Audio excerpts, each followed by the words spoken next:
that gunmen kidnapped Catholic priest in Imo State. INEC receives petition on Natasha's recall. Federal government seeks $6.25 billion annual investment on housing deficits. U.S.-Russian officials hold peace talks in Saudi Arabia. New Zealand beat New Caledonia in 2026 World Cup qualifiers, and Nigerian music industry not for the weak, according to J1.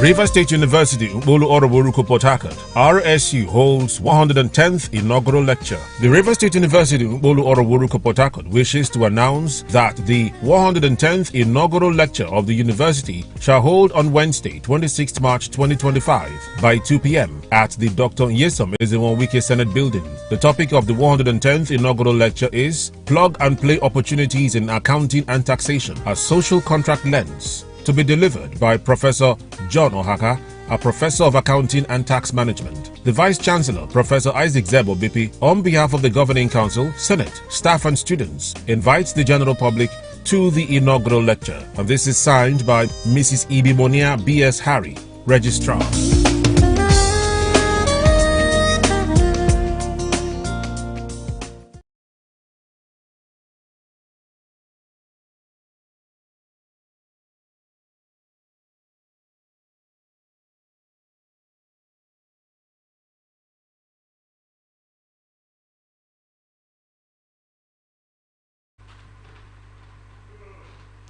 Welcome back, and now to the rest of our stories. Managing Director of the Niger Delta Development Commission, Dr. Samuel Ogbuku, says the commission is boosting education and bridging the gender gap in science and technology by equipping young girls with the necessary skills to thrive in the modern world. Ogbuku disclosed this during the closing ceremony of the Girl Child Science, Technology, Engineering and Mathematics STEM competition in Port Harcourt. A statement issued on Monday by the NDDC Director of Corporate Affairs, Senedi Thompson Wakama, said the initiative was aimed at fostering scientific and technological advancements among young girls in the Niger Delta region. Ogbuku, who was represented by the NDDC Director of Education, Dr. Mrs. Awele Chukwudifo, stressed the importance of educating and empowering the girl child, adding that the NDDC was committed to not only infrastructural development but also human capital development. According to the NDC boss, the STEM program was an essential initiative of the Commission with enormous benefits to the girl child by equipping them with the technological skills essential for the future. Also speaking at the event, Professor Continue Eletu, representing the Director of the Rivers State Office, reaffirmed that the competition aligns with the policy priorities of the NDC in advancing human capital development, and further highlighted that the competition, which involved participants from the 9 Niger Delta states, served as a platform to nurture future leaders in STEM. In view of conflicting reports of gas explosion in Soku in Akoku Toro local government area of Rivers State, the leadership of the Soku community has denied that there was no explosion at the gas facility in the area. The General Secretary of the community, Mr. Witness Alashia, in a statement, described the alleged explosion as untrue while urging the public to disregard the news being circulated on social media. This is coming after the Trans-Niger pipeline in Bodo community, Kokana local government area, and the order on the manifold at Ogba Egbema, Ndoni local government area are the latest incident that occurred in the early hours on Sunday, and claims that the affected facility belongs to the Nigerian Liquefied Natural Gas Limited. However, the Soku community said no such incident occurred in the community and the pipeline remains safe and inoperational.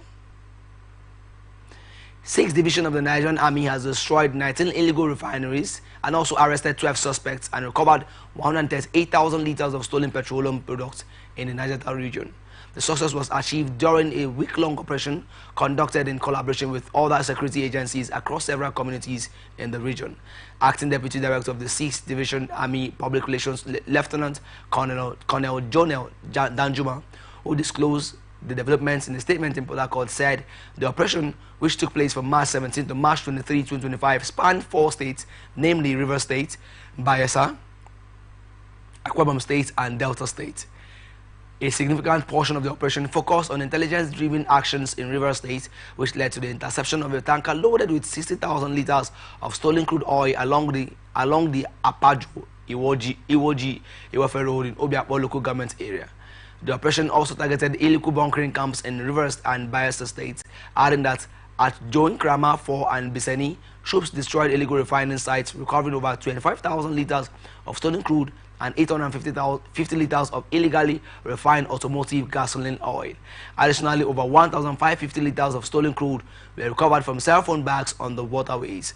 In Delta State, around Masoga in Ethiopia West local government area, an illegal bunkering truck was intercepted along the NNPC Chevron Seplat by pipeline, and the truck had an inbuilt iron tank and loaded with over 20,000 liters of stolen crude. Delta State Deputy Governor Mr. Monday Onyeme says zoning remains a vital factor in Delta's political stability in 2027.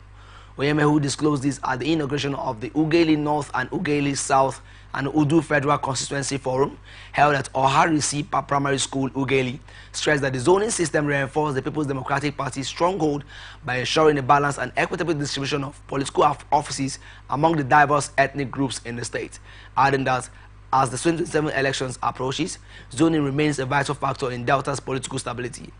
The Speaker of the State House of Assembly, Mr. Emomotimi Gowo, said the people of Delta South and all other parts of the state remain committed to Oborevori's re-election in 2027 and also promised that the constituency would work hard to ensure the governor's re-election.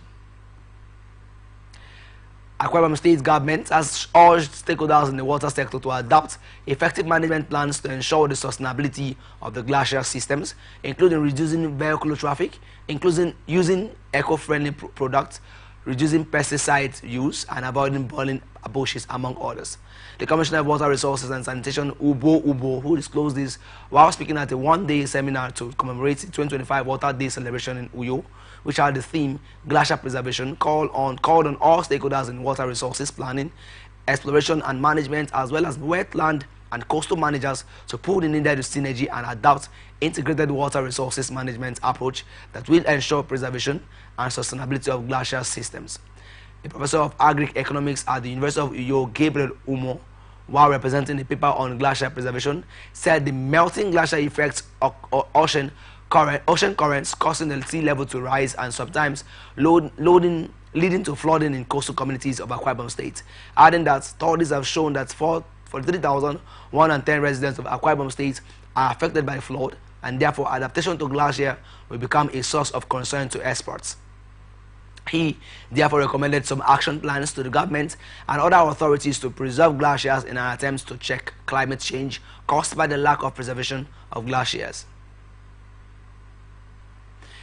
Abia State Governor Alex Oti has ordered for the construction of infrastructure and amenities, including a 5,000 capacity hostel and a cafeteria, as well as new faculty buildings for the law and agricultural faculties for our students at Abia State University, Uturu. Additionally, he ordered the demolition and reconstruction of buildings at the University Staff Primary School, directing that temporary arrangements be made to accommodate affected activities. Oti, who disclosed this during his visit to the university community following an on-the-spot assessment of facilities conducted by the Vice Chancellor Professor Ndukwe, assured students of his administration's unwavering commitment to transforming the university into a conducive learning environment, while expressing disappointment over the deplorable state of infrastructure and apologized for the poor conditions. The inspection included facilities such as APSU Staff Primary School, the old law faculty building, and the proposed site for the new hostels designed to accommodate both male and female students. The governor also instructed the university management to adopt a phased approach to make the existing hostels habitable while awaiting the completion of the new hostel, and stressed on the need to eliminate unsafe cooking practices in the hostels. Suspected gunman has abducted a Catholic priest, Reverend Father John Obechu, in Ejemekuru, Oguta local government area of Imo State. The Owerri Catholic Diocese, who confirmed the abduction in a statement signed by its Chancellor and Secretary, Reverend Father Patrick Mbara, said Obechu, the parish priest of Holy Family Catholic Church, Izumbe, was kidnapped on Sunday while on his way to the priest's annual retreat. The Chancellor said the incident occurred along the Ejemekuru Road in Oguta and called for prayers for the safe release of Reverend Father John Obechu, and had invited all Christ's faithful and all men and women of goodwill to earnestly pray for the quick and safe release of the priest. Anambra State Governor Chukwuma Solu has given a check of 500,000 naira as an award to Miss Ifebude Benson, the overall best candidate in the 2023 senior secondary school certificate examination conducted by the National Examination Council. The State Commissioner for Education, Professor Ngozi Chuma Ude, presented the award on behalf of the governor to the recipient, who was represented by her father, Mr. Ben Benson, in Okwa, Anambra State. The recipient, Ifebude, a native of Indi Kelyonu in Orumba North local government area of the state, scored A1 in all the 9 subjects she took during the examination and has since been offered admission at the University of Abuja, where she is studying medicine and surgery. Reacting, her father Benson thanked Soludo for the award, saying it stands him out as a governor who encourages hard work, adding that the award would go a long way in encouraging his child to strive to be her best and portray the state positively. Osun State government says social services remain uninterrupted in all local government areas across the state. This is coming amid allegations from opposing parties about a supposed breakdown of local government services in the state. A statement titled Local Social Services and Governance Unimpeded Across Osun State, signed by Olawale Rashid, spokesperson to the governor on Monday, the administration described the opposition's claims as fake news from merchants of falsehood. He said the development comes amidst recent misinformation from the opposition, adding that it is important to inform the public that social services in health, education and social documentation are being rendered seamlessly across the 30 local governments and area council of Osun State. Highlighting Governor Ademola Aleleke's commitment to efficient governance, the statement said local schools and health centers are operating effectively and efficiently with local patronage at an all-time high, and also stressed the achievement in digitizing administrative services. Federal Road Safety Corps, Ondo State Command, has revealed that no fewer than 6,038 driver's licenses have been abandoned and remain uncollected by applicants in the state. The FRSC State Sector Commander Dr. Samuel Ibutoye, who disclosed this in Akure, said while 7,213 licenses were carried over from 2024 to 2025, an additional 3,097 licenses had been received from the production plants between January and now.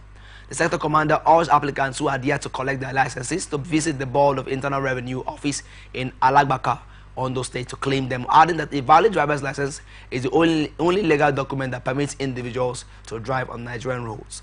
He warned that drivers without the valid license would face sanctions as prescribed by the law, and also appealed to those who were still driving without obtaining a valid license to regularize their documents immediately. Benue State government says the number of poor and vulnerable individuals captured in its social register has risen to 1.7 million persons. The Director General of the State Budget and Economic Planning Commission, Professor Jerome Andohol, will disclose this on Monday at a 3-day training for desk officers, grievance redress officers and enumerators on updating the state social register and integrating the national identity number. Said the current administration inherited a register with 1.6 million individuals but has since expanded it. The Director General said 79,250 households and 85,372 individuals have been added to the register since Governor Hyacinth Alia took office, and also highlighted challenges in the federal government's conditional cash transfer program, stating that many intended beneficiaries had been unable to access funds due to improper account details and lack of unique identifiers. The state governor Hyacinth Alia, who was represented by his deputy Sam Ode, said the national identity number is not just a number but represents a fundamental part of national identity, adding that it was an essential tool that provides each citizen with a unique and verifiable identity in the digital and administrative systems of our country. He stressed the need to ensure that all data-driven processes are more inclusive, accurate and efficient as solicited by the Tinubu-led government, stressing that the integration of this number into the social register is not just a technical advancement, but it is a leap towards making our social welfare programs more efficient, transparent, and accessible to everyone. National Program Coordinator, NPM, National Social Safety Net Coordinating Officer, Mrs. Fumi Olotu, represented by the head Communications, Timi Yehin Ayodele Ozoya, said the state social register plays a vital role in the social safety net programs, serving as a single unified database for targeting and interventions. Kogi State government has assured retirees that pension and gratuity payments are now processed transparently and have eliminated the need for personal connections or lobbying before getting their entitlements. Director General of the Kogi State Pension Commission, Miriam Abedo, in a statement by the Special Advisor on Media, Ismaila Issa, said government has introduced a technology-driven payment system that ensures fairness and efficiency. Abedo said the Commission has significantly cleared pension arrears and has consistently made funds available to meet the obligations of retirees, while transparency and accountability have improved the Commission's operations, especially making the payment process smoother and more reliable. Abedo also warned retirees against falling victim to individuals who claim they can influence payments of benefits, stressing that all entitlements are processed strictly on merit. She commended Governor Usman Ododo for prioritizing the welfare of pensioners and reassured retirees that payments would continue as funds are available to the Commission to pay benefits to retirees in the state. 3 suspended prison 12 inmates who escaped during the jailbreak at Cotton Cafe Correctional Center in Kogi State have been rearrested. The acting Comptroller General of Nigeria Correctional Service, Sly Nwakuche, who disclosed this during a press briefing on Monday at the Cotton Cafe Correctional Center, regretted that one of the officers of the Correctional Service was killed by the escaped prison inmates. Nwakuche vowed that the remaining escapees will be apprehended and called on the general public to provide security agencies with all the needed information that will lead to the arrest of all the prison inmates who escaped from custody. Minister of Interior Olubumi Tunji Ojo has ordered an immediate investigation into the jailbreak at the Cotton Cafe Correctional Center in Kogi State. The minister described the incident as unfortunate and assured Nigerians that all escaped inmates would be recaptured using advanced biometric technology and other security measures. A statement issued on Monday by his special advisor on media, Babatunde Alao, Tunji Ojo stressed the government's determination to uncover the circumstances surrounding the prison break and also directed the acting Comptroller General of the Nigerian Correctional Service, Sylvester Ndidi, to visit the facility and conduct a comprehensive security audit.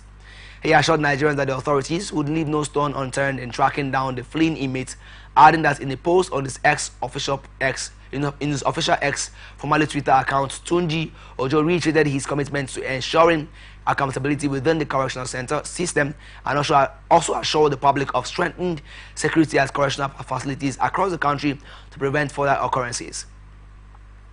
He reaffirmed that the Nigerian Correctional Service would be held accountable for lapses and that corrective measures would be swiftly implemented, adding that the Cotton Cafe jailbreak is the latest in a series of prison security breaches in Nigeria, raising concerns over the safety and management of correctional facilities. Operatives of the Nigeria Police Force have carried out multiple operations, resulting in the arrest of at least 13 suspected kidnappers and recovery of dangerous weapons. The Force Public Relations Officer, ACP Olumuyiwa Adejobi, disclosed this on Monday during a press conference in Abuja, said on March 11, 2025, operatives from the Intelligence Response Team were on a special assignment en route to Edo State when they encountered an ambush by armed kidnappers at Oshara Garden, a boundary area between Kogi and Edo State. According to the Force PRO, the operatives overpowered the criminal elements, resulting in the arrest of 8 individuals and the recovery of 1 AK-47 rifle with 29 rounds of live ammunition. He said one new Israeli pump-action rifle with 4 cartridges, 2 pump-action rifles with 72 cartridges, a single-barrel shotgun with 2 cartridges, and 2 operational motorcycles were also recovered from the suspects, adding that the suspects were linked to a series of kidnappings and cattle rustling activities in the Soba and Ikara regions of the state. According to him, during the arrest, 3 AK-47 rifles and 19 rounds of live ammunition were recovered by the operatives. Federal Capital Territory Minister Barrister Nyesom Wike has distributed food items to less privileged members of the Muslim community across the 6 area councils of the FCT held in Gwagwalada Area Council, Abuja. The minister, through his Chief of Staff, Honorable Chidi Amadi, said the profound religious significance of Ramadan is a period of fasting, prayer and charity, stressing that the initiative aligns with the FCT administration's long-standing tradition of providing welfare support to indigent residents, particularly during festive periods.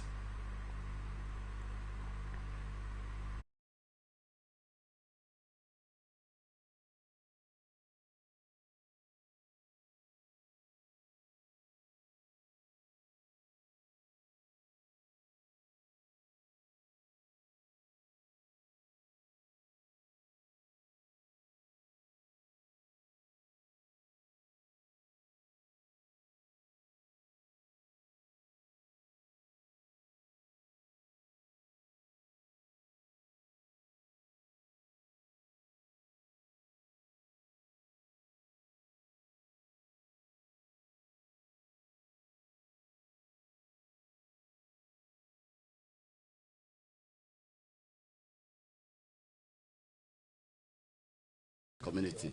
What we are doing here today is to exemplify the minister's empathy with our brothers and sisters, the less privileged, that in this season will require one way or the other to be reached out to. The season of Ramadan, like I've said, the season that is defined by prayer, fasting, and thanksgiving. The minister, in his own little way, is trying to identify with the religious community here in FCT by ensuring that as they go through fasting, as they go through prayers, that at the end of the day, there's something they will use to break their fast. And this is part of the almsgiving that the minister is carrying out today, to ensure that we identify with them. Okay. It's a reflection of all the religious groups, the Muslim religious groups in FCT. It's not particular to any particular council.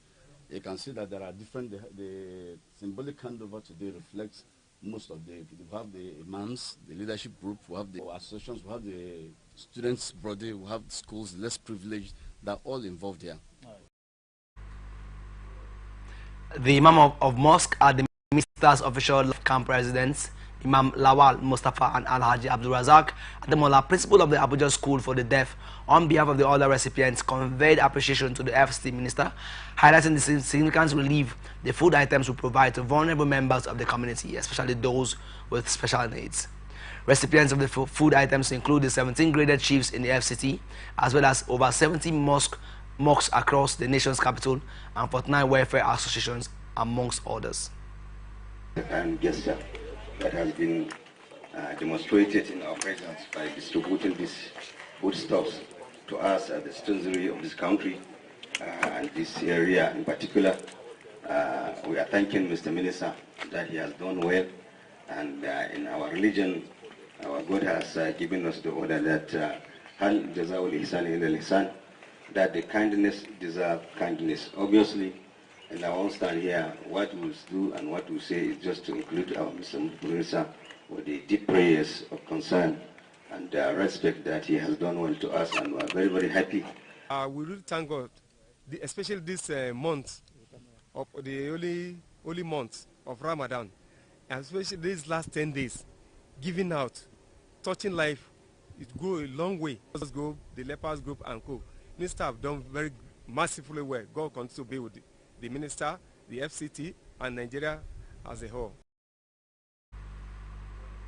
Residents of Kotangora in Niger State were thrown into serious panic when a heavy-duty tanker vehicle filled with fuel on Sunday night exploded while offloading its content in a fuel station, causing fears of major casualties.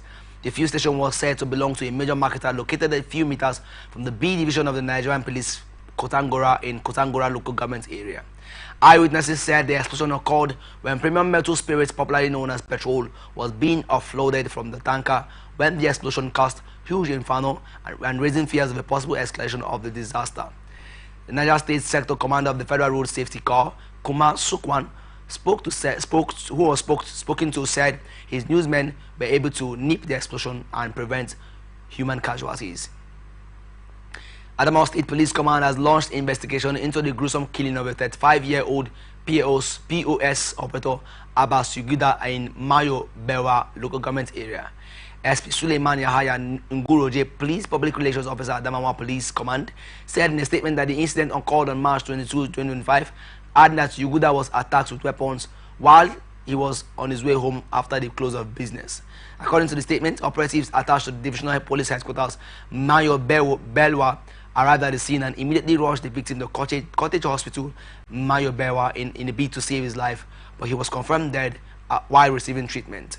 The Commissioner of Police, CP Dankombo Morris, while condemning the act of violence, has directed a thorough and discreet investigation to ensure the perpetrators are brought to justice, and also warned members of the public to desist from taking the law into their own hands and urge them to allow the law to take its course. The command urged residents to remain vigilant and report any suspicious activities to the nearest police station. At least 3 people have been hospitalized after an undetonated improvised explosive device IED explosion in Gudba local government area of Yobe State. The explosion occurred in Ngomari community, Boni Yadi, the headquarters of Guba local government area, adding that Boko Haram terrorists have a history of using IEDs to carry out attacks in the region, leaving behind unexploded devices that pose risks to residents. Confirming the incident, the secretary of the local metal fabricators association in Guba, Malam Ishiaku Dahiru, said the victims were rushed to Yobe State Specialist Hospital Boni Yadi for urgent medical attention. The police in Yobe State is yet to speak on the matter. Tragic road accident in Katsina State has claimed the lives of 4 people, leaving 3 others injured. The incident occurred on Sunday morning along the Musawa Dan Ali Road when a Volkswagen Golf veered off the road, resulting in a fatal crash. The victims were returning from Musawa, where they had gone to visit a sick person when the accident happened around 11 a.m. and those who lost their lives in the accident have been identified as Samaila Abdumudalabi, Rabilu Ahmed, Hashia Saminu, and Nana Aliyu. All the deceased were family members and residents of Dan Ali village. 3 others identified as Hajara Abdumudalabi, Jamila Abdumudalabi, and Maikudi Salisu sustained various degrees of injuries and are currently receiving treatment at the Katsina Federal Teaching Hospital. The deceased have been buried in accordance with Islamic rites. Court of Appeal in Abuja has fixed April 8 for hearing and determination of suits arising from the conduct of elections in the 44 local government areas of Kano State. The appellate court, presided over by Justice George Will Ekanem on Monday, fixed the new date after resolving several motions on notices that accompanied the substantive matters. However, the Kano State House of Assembly has asked the Court of Appeal to void and set aside the judgment of the Federal High Court in Kano, which had restrained the conduct of the election since October last year. The House of Assembly, represented by a senior advocate of Nigeria, Chief Adegboyega Awomulo San, predicated his call for the declaration of the court's judgment null and void on 5 major grounds. Among others, the House of Assembly maintained that the Federal High Court has no jurisdiction to dabble into local government conduct in Kano State, and that the suits filed by one Aminu Aliyu Tiger and the All Progressive Congress was statute barred at the time it was filed, and that the 2 plaintiffs have no local standing to have instituted the case. This is coming after Justice Simon Amobeda had on October 22, 2024 stopped the Kano State Independent Electoral Commission from conducting any election for councillors and chairmen of the 44 local government areas of the state until conditions precedents were met as required by law.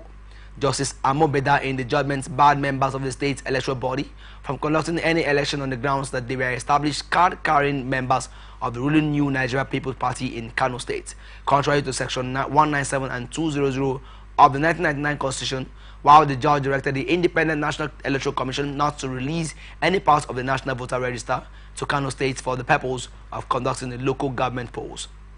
The judge had also restrained the police, Department of State Service, and other security agencies from participating and giving protection during any local government election in Kano State.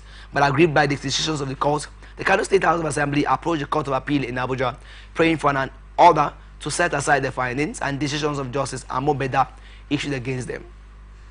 Their position is that the local government election conduct is entirely the affairs of the Kano State government, and that it is the Kano State High Court that can adjudicate over any matter arising from local government election conduct, and not the Federal High Court. Federal government has unveiled plans to regulate gold exploration in Zamfara State by introducing a standard operating code aimed at ensuring a more structured and transparent mining process.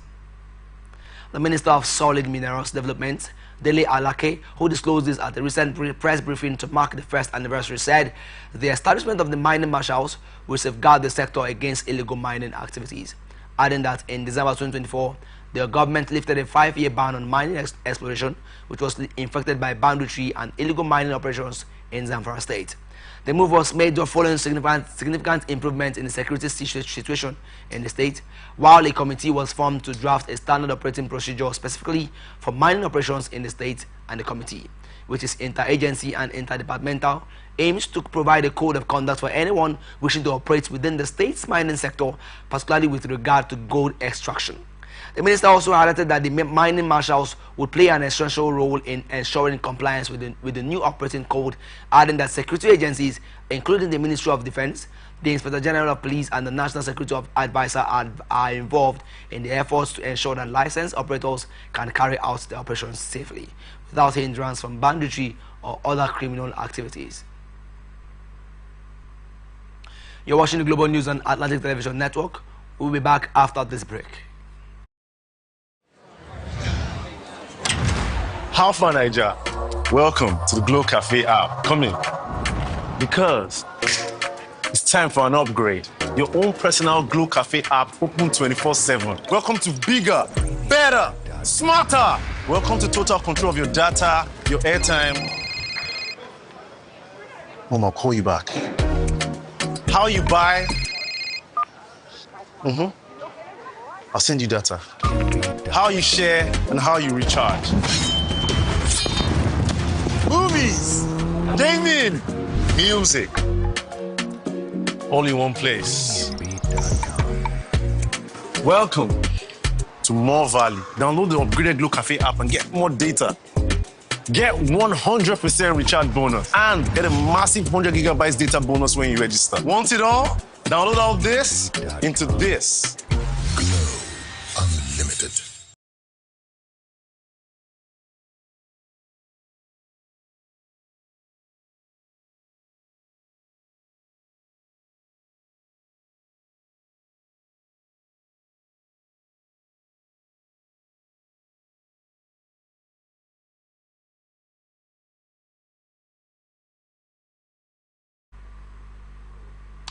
Welcome back. This is the Global News on Atlantic Television Network, and now to the rest of our stories. Independent National Electoral Commission has formally received a petition from constituents of Senator Natasha Akpoti-Uduaghan calling for the commencement of a recall process. The Secretary to the Commission, Rose Oriaran Anthony, received the petition, which was submitted at INEX headquarters in Abuja on Monday. Natasha, who represents Kogi Central in the Senate, is currently on suspension for allegedly flouting the Senate rules. According to the petitioners, over 250,000 constituents signed the petition out of about 408,000 registered voters in the senatorial district. The petition is titled Constituents Petition for the Recall of Senator Natasha Akpoti-Uduaghan on grounds of loss of confidence, stressing that the undersigned are duly registered voters of the Kogi Central Senatorial District and hereby invoke their rights under the laws of the Federal Republic of Nigeria to formally demand the recall of Senator Natasha Akpoti-Uduaghan from the Nigerian Senate. The constituents said, in particular, the petition for the recall of Senator Natasha Akpoti-Uduaghan is brought pursuant to Section 69 of the 1999 Constitution of the Federal Republic of Nigeria, as amended, as well as INEX regulations and guidelines for recall petitions. They also said the petition arises from the loss of confidence in the senator on the grounds of gross misconduct, abuse of office, evasion of due process, and a pattern of deceitful behavior that has not only embarrassed the people of Kogi Central, but has also tarnished the integrity of the Nigerian Senate and our nation's democratic institutions. Nigerian Bar Association has again called on President Bola Tinubu to restore Governor Siminalayi Fubara back to his elected position as Rivers State Governor without further delay, adding that the removal of Fubara, his deputy, and the House of Assembly members by Tinubu is unconstitutional. This is coming after President Tinubu declared a state of emergency in Rivers State and followed it up with what many Nigerians who have described as the unconstitutional suspension of the elected governor of the state, his deputy, and all the members of the House of Assembly over the political crisis rocking the oil-rich state. The president appointed Ibok Ete Abbas, a retired naval chief, as the state's sole administrator, adding that the president lacks such powers to suspend democratically. A statement by the NBA president Afam Osigwe insisted that Fubara must be brought back to his position as the governor of Rivers State, as the constitution does not recognize a sole administrator appointed unconstitutionally. Osigwe pointed that the problem in Rivers State is being cured with a wrong solution, likening it to one using a sledgehammer on his head because of headache. He said the measures being taken to address the Rivers problem are overreaching, extensive, and undemocratic, and above all, unconstitutional. I maintain that the problem in Rivers State is political, and only a political solution will bring it to an end. Former presidential candidate of the Labour Party, Peter Obi, has criticized the ongoing political developments in Rivers State, adding that the allocation of state funds to the sole administrator is an aberration and a violation of Nigeria's constitutional order. Obi, in a statement on Monday via X, condemned the alleged disobedience of the Supreme Court's ruling regarding the release of statutory allocations to an appointed sole administrator instead of a duly constituted legislative body. He expressed concern over the decision to release state funds despite a standing order from the Supreme Court, which had barred the Central Bank of Nigeria and the Accountant General of the Federation from disbursing these allocations until a legally recognized House of Assembly passes an Appropriation Act. This is coming after the Supreme Court had explicitly barred the Central Bank of Nigeria and the Accountant General of the Federation from releasing the funds until a properly constituted House of Assembly passes the Valid Appropriation Act, and warned that disregarding the judiciary's authority sets a dangerous precedent and undermines the rule of law. He also urged institutions such as the CBN and AGF to uphold the law, not to be complicit in actions that defy judicial decisions. Obi also said the issue extends beyond River State as it strengthens the core of Nigeria's democracy, and called on leaders to respect the judiciary and uphold constitutional principles, warning that continued violations could jeopardize the nation's democratic future. Police Service Commission has cautioned state police commands against allowing tactical units to overshadow recognized police departments, especially at state headquarters, adding that some state commissioners have misused the units, rendering core police departments ineffective despite being led by deputy commissioners of police. A statement on Monday by the PSC spokesman Ikechukwu Ani said the warning was issued during an interactive session with 9 commissioners recommended by the Inspector General of Police for appointment and deployment to state commands, stressing that the new commissioners must allow existing police departments to function properly. And he said the Police Service Commission has warned that tactical units should not be allowed to supplant recognized police departments, especially at the state's command headquarters, adding that many state commissioners have abused these amorphous tactical units and had rendered recognized police departments redundant even when they are headed by deputy commissioners of police. In the latest appointments, the Police Service Commission approved the IGP's recommendations, assigning Ibrahim Maikaba from Kano State as Commissioner of Police for Zamfara State, while Breret Simon from Plateau State will head Taraba State. Christopher Emmanuel from Niger State has been appointed as CP for Yobe, and Olusegun Omasayin from Ondo State will oversee Cross River State. Other appointments include Adamu Eleman from Jigawa State as CP for Niger State, Sani Aliyu from Kogi State for Baoshi Command, and Bello Shehu from Gombe State for Katsina Command. Additionally, Saka Ajao from Ogun State has been assigned to the Federal Capital Territory FCT Command, while Ojo Adekimi from Ekiti State will head the Kwara Command. And he said the PSC chairman, DIG Hashimu Agongo, retired, urged officers to prevent the misuse of tactical units and ensure they do not take over roles designated for recognized departments. Chairman of the Independent National Electoral Commission, Professor Mahmoud Yakubu, has called for a posthumous national honor for the late Professor Humphrey Nwosu, who served as Nigeria's electoral chief from 1989 to 1993. Speaking at the tribute held at INEC headquarters in Abuja on Monday, Yakubu praised Nwosu's role in shaping Nigeria's electoral process, particularly his introduction of the option A4 voting system and the open ballot system. Yakubu described the 1993 presidential election conducted under Nwosu's leadership as one of the freest and fairest in the country's history, despite his annulment, adding that he also reintroduced a number of reforms to election management, and his tenure is synonymous with the open ballot system, popularly referred to as option A4, in which voters queued up behind the symbol of the party of their choice to vote and be physically counted. Yakubu expressed his belief that Nwosu's contribution deserved a national honor and urged relevant authorities to bestow a posthumous recognition on him. Nigerian Meteorological Agency, National Emergency Management Agency, and the World Meteorological Organizations have called for stronger collaboration to close early warning gaps. This was discussed during the World Meteorological Day commemoration on Monday in Abuja. Representative of the Director General of the National Emergency Management Agency, Simon Katu, acknowledged existing gaps in early warning accessibility, understanding and action ability at the community level, and reiterated the agency's commitment to strengthening disaster preparedness through reliable meteorological data and early warning systems.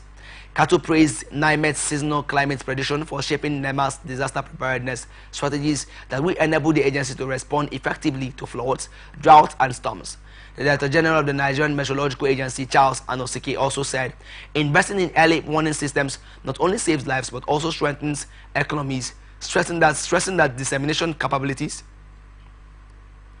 and modernizing hydrometeorological infrastructure will continue to work towards upgrading the weather systems, providing quality observation and robust weather forecasts to trigger preemptive measures and equip stakeholders with the necessary tools to interpret early warnings and respond with early actions. Despite the progress, Anosike highlighted challenges such as inadequate funding, lack of access to modern technology, uncoordinated dissemination efforts, insecurity, and maintenance issues as key factors contributing to early warning gaps, and also stressed the need for collaboration between national and international partners, as well as policymakers, the private sector, and local communities.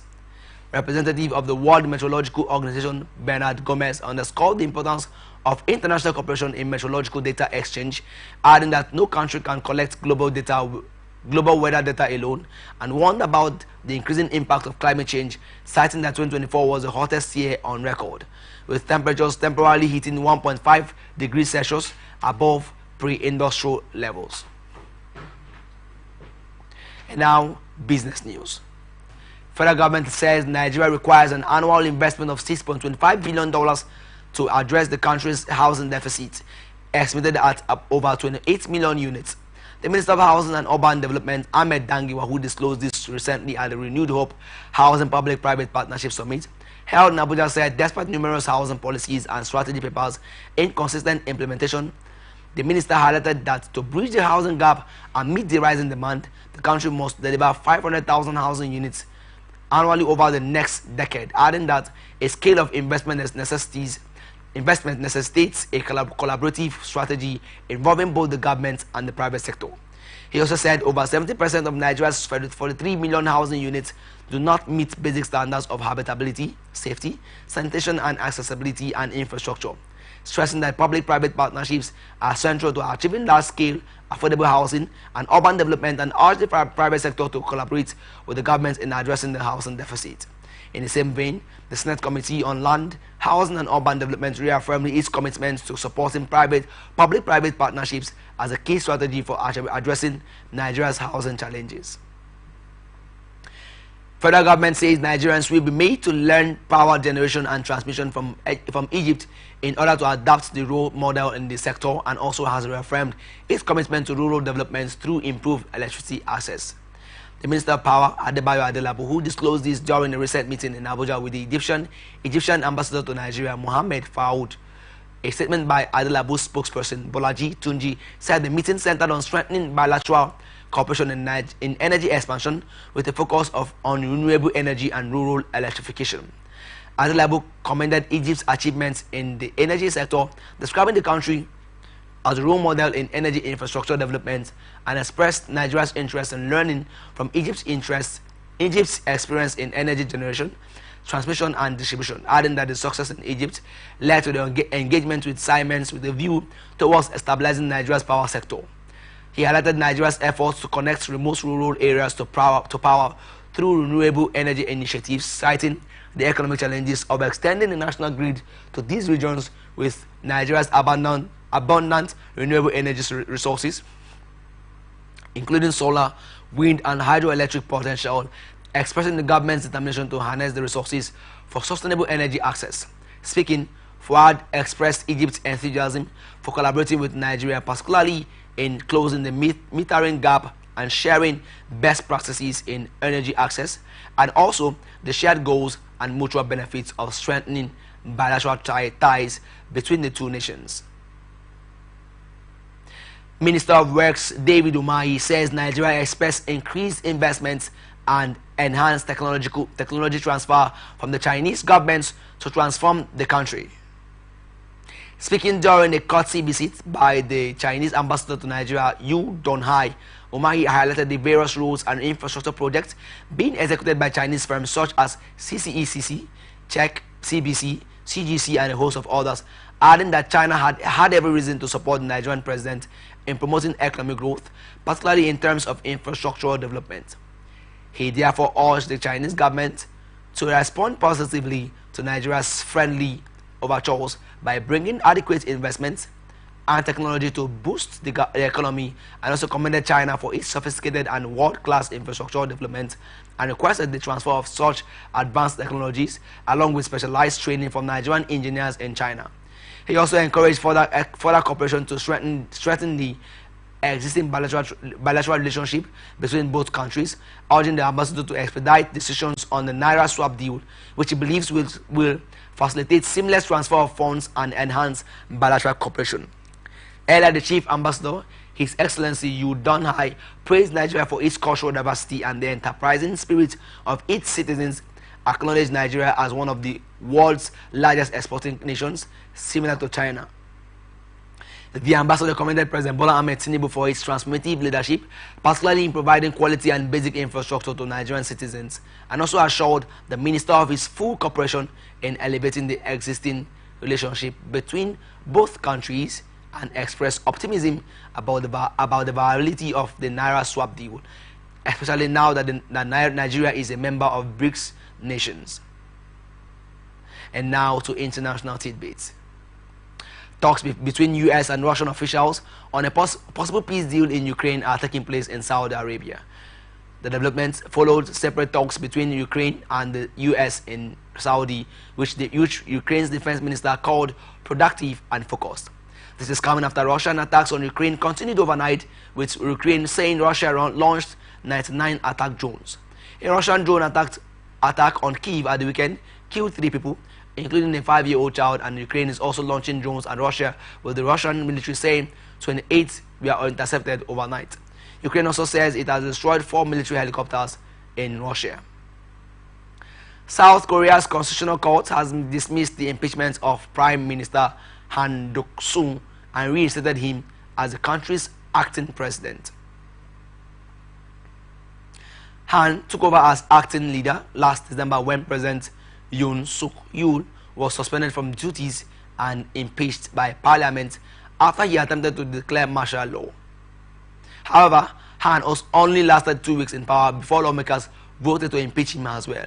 Since then, South Korea has been led by Deputy Prime Minister Choi Sang-mok, while South Korea has been roiled by political chaos since Yoon's botched attempts to impose martial law.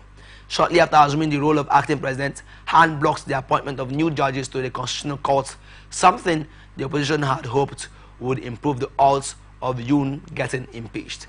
Adding that the lawmakers voted to impeach Yoon on 14 December, but it was ultimately up to the Constitutional Court to decide.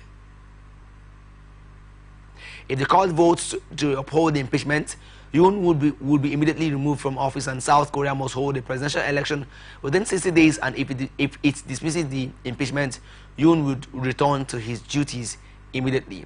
The court date has not yet been set for the Yoon verdict, but in recent weeks, Seoul has seen swelling protests from Yoon supporters and opponents, with hundreds of thousands taken to the streets of the nation's capital last weekend. South Korea has deployed dozens of helicopters and many firefighters and soldiers to curb multiple wildfires in the southeast, which have been burning for days. It was gathered that at least 4 people have been killed so far, with officials stating that high winds and rising temperatures were hindering efforts to put out the blazes. Head of the Korea Forest Service, Lim Sang-sop, said in a press briefing that in Yusung, almost 7,000 hectares, which is 17,000 acres of land, has reportedly been affected and around 600 people evacuated. According to him, a total of 57 wildfire fighting helicopters were to be deployed to extinguish the fire, adding that more than 2,600 firefighting personnel, including soldiers, will be mobilized to respond with all their might. The government had declared a state of emergency in the affected regions, citing the extensive damage caused by simultaneous wildfires across the country. Prime Minister Han Duck-soo, who was reinstated as acting president earlier Monday, visited the Central Disaster and Safety Countermeasures headquarters, urging authorities to work together until the wildfires are completely extinguished. About 109 Venezuelan migrants deported from the U.S. states arrived the country after the two countries reached an agreement to restart flights. Venezuelan Interior Minister Diosdado Cabello, who disclosed this on Monday, said a diplomatic spat last week inflamed already intense relations as the United States accused Venezuela of refusing to accept deportations flights, while Caracas in return accused Washington of blocking them. According to Cabello, flights have been inconsistent not because of Venezuela, adding that they will depend on the United States, and the United States reportedly sent the deportees first to Honduras, where they were picked up by Venezuelan state airline Conviasa and arrived in Caracas at 1 a.m. local time. According to the White House, this part also comes after the U.S. President Donald Trump invoked an obscure wartime law to rapidly deport people who were members of Venezuelan gang Tren de Aragua. which Washington has declared the terrorist group an alien enemy. Meanwhile, Venezuela denied the migrants' involvement in a criminal group which the government claims was eradicated, while lawyers and finally members of the migrants also denied their gang ties and said some may have been deported because of their tattoos, which they said U.S. immigration authorities claimed imply gang ties. Here now is ATN Sports. Former international Victor Ikpeba has backed Victor Osimhen to break the all-time Super Eagles gold record held by legendary Rashidi Yekini. Osimhen moved to second position on the list after bagging a brace in Nigeria's 2-0 victory over the Amavubi of Rwanda last Friday. The 26-year-old has so far scored 25 goals in 39 appearances for the Super Eagles, and he is just 12 shy of Yekini's record of 37. Ikpeba said the Napoli striker is on course to beat Yekini's record. New Zealand became the 5th team to confirm their spot at the 2026 World Cup. The Kiwis are making a return to the tournament for the first time in 16 years, following a 3-0 win over New Caledonia, while New Zealand had to wait until the hour mark to open the scoring through Michael Boxall. It was the 36-year-old's first international goal for his country, but Costa Barbarosses doubled their advantage before Eli Jost wrapped up the result in the 80th minute. New Zealand will make their 3rd appearance at the World Cup finals, benefiting from FIFA's decision to grant the tiny Oceania Confederation a confirmed place at the 2026 tournament. They join Japan, co-hosts the United States, Canada and Mexico in the expanded 48-team tournament. Referees will explain VAR decisions to fans in the stands and at home during the Italian Cup semi-finals and finals, Serie A announced on Monday. Serie A said the two-legged last 4 clashes, which include a Milan derby and the final in May, will feature tests of audio technology with which referees will be able to communicate decisions. The officials will only use this technology to explain decisions made following on-field reviews, while referees prompted by the VAR control room check their on-field decision on a pitch side screen. Serie A features will also from this weekend feature VAR Dict, which informs fans via the big screens at stadiums of a decision being revised by VAR or long VAR check. And now, entertainment news. Veteran actor Jide Kosoko says despite his fame and over 60 years of experience in Nollywood, it hasn't led to significant wealth. Kosoko said he is comfortable but doesn't consider himself rich by Nigerian standards. 71-year-old film star said piracy has significantly impacted the Nigerian movie industry and called for harsher penalties for pirates. Jide Kosoko began his acting career as a child actor in 1964 in a television production named Makanjola, and since then he has featured in hundreds of Nollywood movies in both English and Yoruba languages. Afrobeat singer J1 says one of the ways celebrities can handle social media trolls is to grow a thick skin, adding that the Nigerian music industry is not for the weak. J1 said superstars like Davido, Wizkid and Burna Boy are frequently trolled on social media, and any artist who isn't ready to face criticism won't last in the industry. He urged artists not to leave social media because of trolls, but to stay to promote their crafts. On his X handle, the singer said, "Today's industry is not for the weak."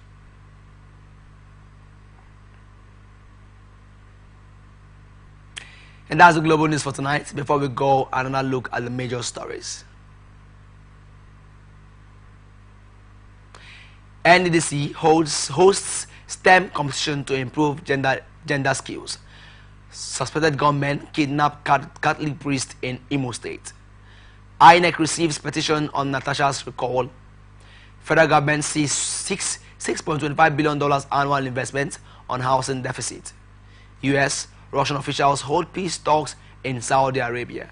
New Zealand beats New Caledonia in 2026 World Cup qualifiers, and Nigerian music industry not for the weak, according to J1. I am Favor Chikwesri Michael. Thank you for watching. You can follow us on all our social media platforms.